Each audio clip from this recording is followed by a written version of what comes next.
O que é fala? Fala isso que eu tô falando pra você. É conversar, é expressar. Fala é um modo de se comunicar, conversar, dizer o que tá pensando. Fala é uma maneira de expressão, uma maneira da pessoa expressar, de se comunicar ao vivo e a cores, ou não. O que é escrita? Escrita é um poema, uma frase, um verso, um pensamento. Escrita é um sentimento seu que você tá pondo no papel.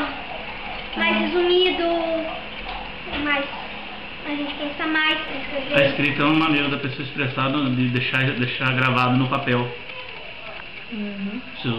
A sua maneira de pensar, os seus sentimentos. É alguma coisa que fica na história, gravado em papéis, na história. Como ela se relaciona? É tipo você cantar.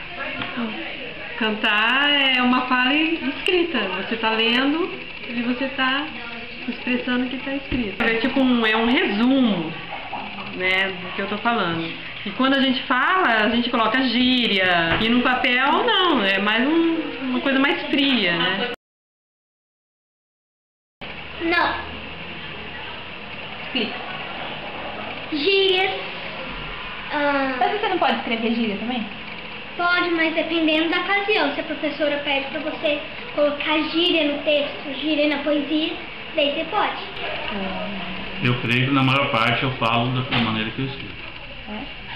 Na escrita, a possibilidade de erro é menor. Eu escrevo mais certo do que falo certo. Errado é quando uma pessoa fala iogurte. É iogurte, não iogurte. Por causa que tá escrito iogurte. O modo de se comunicar tá errado. E assim, Mas quem que te falou que é errado? Oi? Quem que te falou que é errado? A professora? O que é fala? O que é escrita? Para responder a essas perguntas, teremos como base os pensamentos de Marcuski. A fala é o uso da língua na forma de sons para fins comunicativos.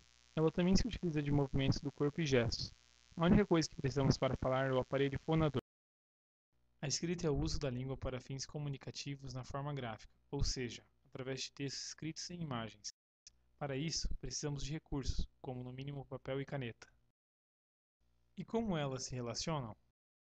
Como a fala e a escrita são manifestações diferentes da língua, muitos estudiosos as definem como opostas, dizendo que a fala é o lugar do caos e a escrita é o lugar da ordem. Para eles, a escrita segue a gramática normativa e a fala não. As cenas a seguir provam o contrário.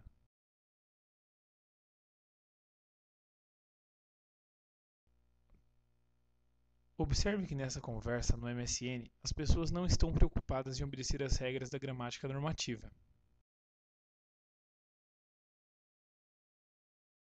Qualquer ciência que se preze, ela há de ter premissas e conclusão, seja ciências exatas, seja ciências sociais, ciência jurídica, né? Não se chega a conclusões sem se ter antes as premissas. Isso é raciocínio lógico aristotélico.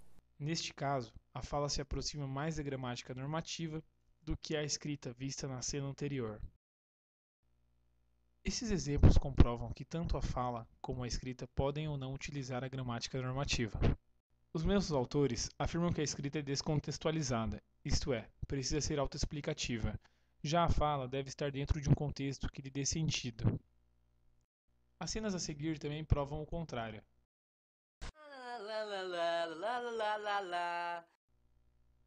Você consegue entender o que esse bilhete quer dizer? É claro que não, porque você precisa conhecer o contexto para entender.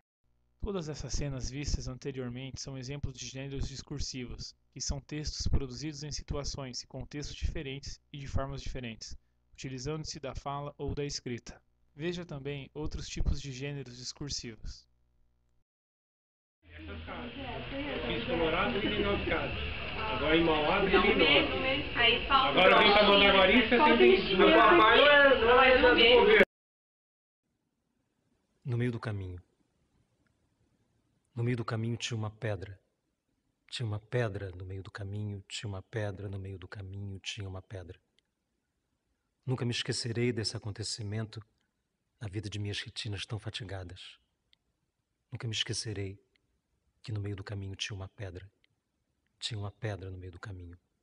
No meio do caminho tinha uma pedra. Fica comprovado que fala e escrita não são opostas, mas se completam.